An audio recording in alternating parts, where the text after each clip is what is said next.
Apa saja sebab-sebab yang kita disunahkan sujud sahwi?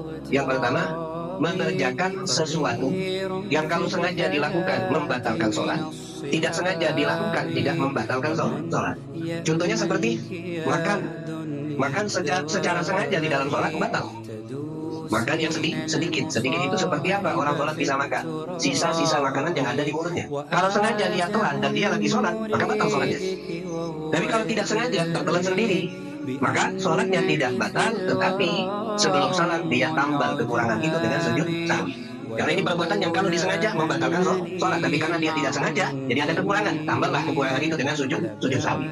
Seperti lagi berbicara sedikit secara sengaja batal sholatnya.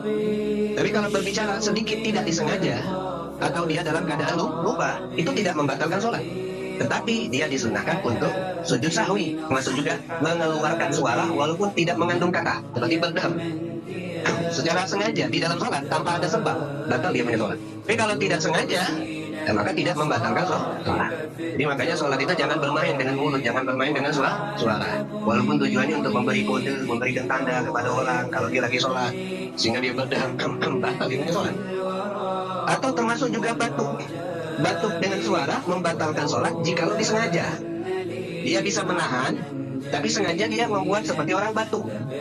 Ini sholatnya menjadi batal. Tapi kalau memang dia lagi sakit, tenggorokannya lagi sakit atau badannya lagi tidak sehat sehingga batuk-batuk, itu tidak membatalkan sholat karena tidak bisa dia tahan.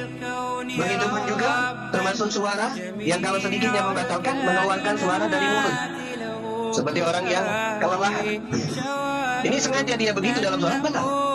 Intinya jangan ada suara apapun kalau ingin sholatnya tidak batal, yang dia lakukan secara sengaja.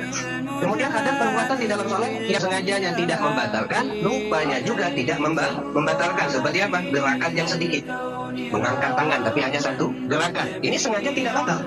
Kita sholat sengaja mengangkat tangan kita tapi hanya satu gerakan, maka tidak membatalkan sholat. Atau tidak sengaja tangannya tergerak sendiri, ini tidak batal juga. Karena sengajanya tidak batal, tidak sengajanya tidak batal, dan itu tidak perlu sujud sahwi. Ada yang ketiga, perbuatan di dalam sholat sengaja dan tidak sengaja, ini batal. Seperti apa? Bergerak banyak, lebih dari 3 gerakan. Lebih 3 gerakan kita mengangkat tangan kita gerakan 3 kali berturut-turut, walaupun tidak sengaja, walaupun tidak tahu kalau itu membatalkan, tetap batal. Kenapa? Karena sengajanya membatalkan, tidak sengajanya juga membatalkan. Yang disunahkan sujud sahwi, perbuatan yang sengajanya membatalkan sholat, tidak sengajanya tidak membatalkan sholat, dan dia lakukan dalam keadaan tidak sengaja. Yang kedua, sebab disunahkan sujud sahwi, meninggalkan sunnah awal. Sunnah itu ada 2 di dalam sholat. Yang pertama namanya sunnah hayat. Sunnah hayat itu apa? Ngangkat kedua tangan saat takbiratul ihram, membaca doa iftitah, membaca surat pendek di rakaat pertama dan kedua, kemudian bacaan tasbih ruku, tasbih sujud, bacaan i'tidal, bacaan duduk doa di antara duduk 2 sujud. Ada yang kedua namanya sunnah ab'ad. Ab'ad itu kenapa dinamakan sunnah ab'ad? Karena menyerupai rukun. Ada 2 sunnah ab'ad itu. Pertama tasyahud awal, yang kedua doa kunut. Ini sunnah ab'ad. Kenapa tasyahud awal sunnah ab'ad? Karena mirip dengan tasyahud akhir, yang hukumnya tasyahud akhir adalah wajib. Doa kunut kenapa sunnah ab'ad? Karena mirip dengan i'tidal, karena kunut dilakukan ketika posisi i'tidal, dan i'tidal itu hukumnya wajib. Nah, kalau ada orang sholat meninggalkan duduk tasyahud awal, atau dia duduk tapi tidak baca tasyahud awal, hanya duduk saja tapi diam. Di rakaat yang kedua, setelah sujud yang kedua dia duduk, tapi tidak baca tahiyatul barakatuh sholawatu thayyibatu lillah sampai akhir, dia tidak membaca, hanya diam. Kemudian dia berdiri ke rakaat yang ketiga, maka dia disunahkan sujud sahwi. Karena meninggalkan sunnah ab'ad atau sebagian dari sunnah ab'ad. Sebagian dari sunnah ab'ad apa? Seperti duduk tasyahud awal, dia hanya mengerjakan duduk tapi tidak membaca tasyahudnya. Atau dia duduk, dia baca tasyahud tapi tidak baca sholawat, disunahkan untuk sujud sahwi. Begitupun orang kunut, dia berdiri tapi tidak membaca doa kunut, sunnah sujud sahwi. Karena meninggalkan sebagian daripada sunnah ab'ad. Apalagi kalau tidak doa kunut sama sekali, disunahkan untuk dia sujud sahwi. Dia baca doa kunut, dia berdiri, dia baca doa kunut tapi tidak sholawat, menutup daripada doanya, tidak baca wa sallallahu ala Muhammadin, langsung dia sujud, maka disunahkan juga sebelum salam dia sujud sahwi, karena meninggalkan sebagian daripada sunnah ab'ad. Kemudian yang ketiga, sebab yang kita disunahkan untuk sujud sahwi, naqlu ruknin qaulin ila ghairi mahalli, membaca rukun qauli bukan pada tempatnya. Rukun qauli itu bacaan yang wajib. Bacaan yang wajib di dalam sholat hanya ada 5. Selain dari 5 ini, bacaan itu hukumnya sunnah. 5 inilah bacaan yang wajib. Apa saja? Pertama, takbiratul ihram.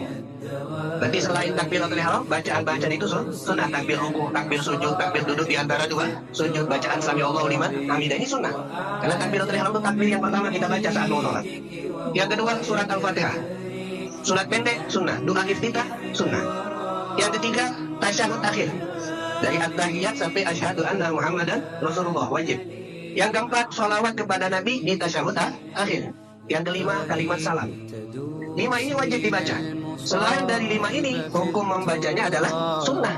Nah, kalau ada orang sholat membaca bacaan yang wajib bukan pada tempatnya, Fatihah dibaca ketika berdiri di setiap rakaat. Tasyahud akhir dibaca di rakaat terakhir. Sholawat kepada Nabi di rakaat terakhir, di tasyahud akhir. Ini kalau misal ada orang duduk di antara dua sujud, tapi bacaannya bukan Rabbil Fili. Kan disunahkan kalau ketika duduk di antara dua sujud kita membaca Rabbil Fili warhamni wajibuni warfa'ni warzuqni wahdini wa'afwani. Itu kan sunnahnya. Misal kalau ada orang dia mungkin lupa, ketika duduk di antara dua sujud dia membaca at-tahiyatu mubarakatuh sholawatu thayyibatu lillah sampai Allahumma sholli ala Muhammad wa ala ali Muhammad, selesai sholawat baru sadar duduk di antara dua sujud aku ini. Maka apakah sholatnya batal dengan membaca tasyahud bukan pada tempatnya? Sholatnya tidak batal. Sholatnya tidak batal, walaupun sengaja dia tahu ini bukan bacaan tahiyat. Dia tahu kalau dia sedang duduk di antara dua sujud, tapi dia mau membaca sholawat, dia mau membaca tahiyat, tidak jadi masalah, sholatnya tidak batal. Tapi dia sudah melakukan sebab yang disunahkan untuk sujud sahwi, apa? Membaca rukun yang wajib bukan pada tempatnya, kecuali salam. Kalau sengaja salam bukan pada tempatnya, baru batal.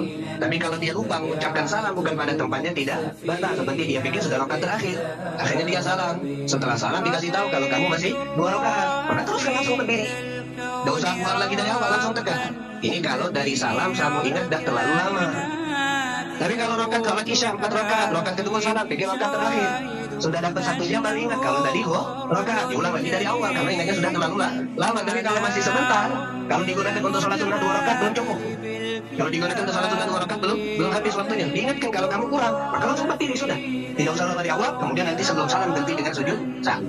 Yang terakhir, daripada perkara yang kita disunahkan untuk sujud sahwi adalah ragu-ragu di dalam rukun atau rakaat.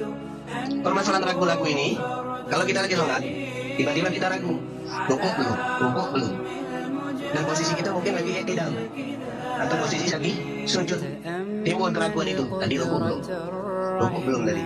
Maka gimana kalau terjadi ragu-ragu dalam rukun, ragu-ragu dalam rukuk, ragu-ragu di dalam sujud, apakah sudah sekali atau 2 kali? Maka kita harus mengambil yang yakin. Apa yang yakin kalau ragu-ragu tentang rukun sudah atau belum dilakukan? Yang yakinnya adalah belum dilakukan. Yang yakinnya berarti belum dilakukan. Tidak boleh kita mengambil, cahnya sudah lah, usah lagi.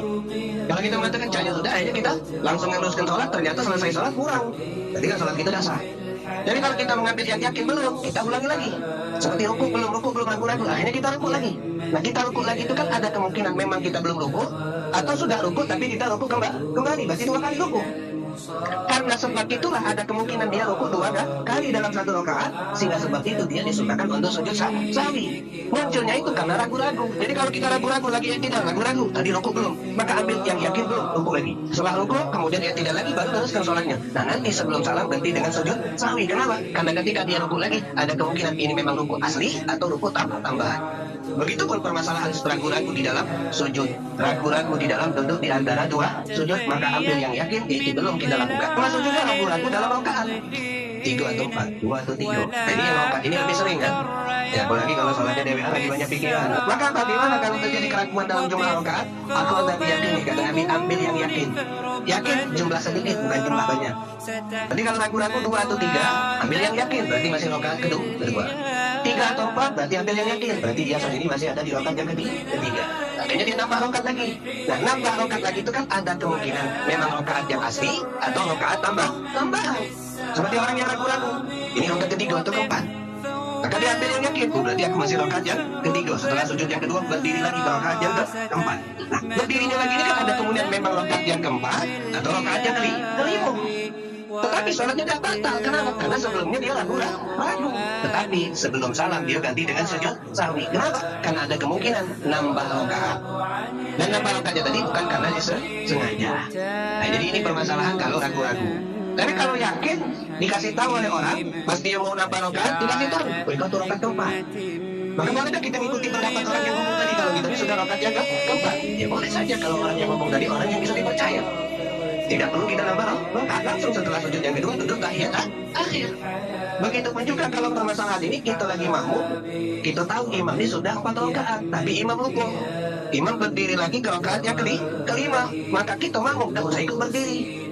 Karena kita tahu imamnya sudah 4 rakaat, sekarang dia berdiri ke rakaat yang kelima, kita duduk baik di situ. Pilihan kita tunggu, nunggu imam sampai tasyahud akhir supaya salam bareng sama imam, atau kita niat berpisah dari imam untuk mengucapkan salam sendiri. Kalau imam sholatnya sudah batal karena tadi mungkin dia ragu apakah 3 atau 4 sehingga ada kebolehan dia untuk menambah rakaat. Nah ini 4 sebab ini kalau terjadi kepada orang yang sholat, maka dia disunnahkan sebelum salam untuk melakukan sujud sahwi.